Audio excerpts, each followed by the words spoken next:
നമുക്ക് ഇൻ്റർനാഷണൽ ബിസിനസ്സിൽ അല്ലെങ്കിൽ എക്സ്പോർട്ട് ഇമ്പോർട്ട് ബിസിനസ്സിന് നമുക്ക് പലപ്പോഴും ഒരു ഫോറിൻ കസ്റ്റമറോട് സംസാരിക്കേണ്ടി വരും, നെഗോഷിയേറ്റ് ചെയ്യേണ്ടി വരും. അപ്പം ഇത് നമ്മളൊരു കാര്യം മനസ്സിലാക്കേണ്ടത് അവരുടെ കൾച്ചറൽ കോണ്ടാക്ട്സ് അല്ലെങ്കിൽ അവരുടെ കൾച്ചറൽ ഡിഫറൻസ് മനസ്സിലാക്കി വേണം നമ്മൾ നെഗോഷിയേറ്റ് ചെയ്യാനും സംസാരിക്കാനും. ഒരു ഉദാഹരണത്തിന് എടുക്കുകയാണെങ്കിൽ ജപ്പാനിലെ ആൾക്കാർക്ക് നോ പറയാൻ വളരെ ബുദ്ധിമുട്ടുണ്ട്. അവർ കഴിവതും നോ അവോയ്ഡ് ചെയ്യുന്ന ഒരു നെഗോഷിയേഷൻ രീതിയാണ് ചെയ്യുന്നത്.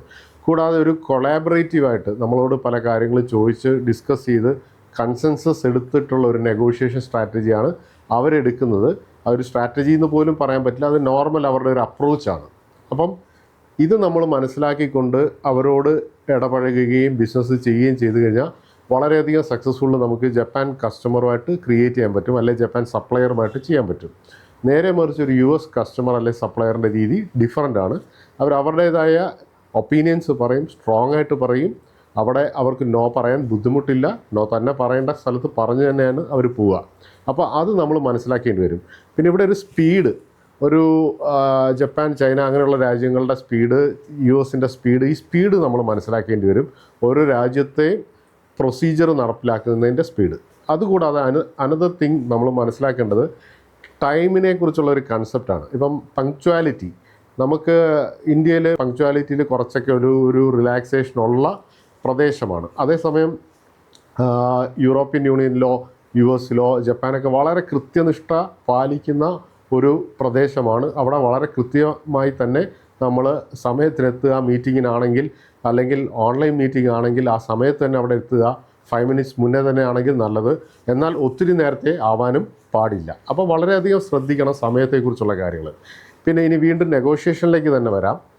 പലപ്പോഴും പല രാജ്യങ്ങളും ചിന്തിക്കുന്നത് ഒരു എഗ്രിമെൻ്റ് എന്ന് പറയുന്നത് ഒരു സ്റ്റാർട്ടിങ് ഓഫ് എ തിങ് ആണെന്നാണ്. അതായത് നമ്മൾ പ്രൈസ് സംസാരിച്ച് ഒരു പ്രൈസിലോട്ട് എത്തിച്ചു, നമ്മൾ വിചാരിക്കും എഗ്രിമെൻ്റായി, okay fixed, everything is done.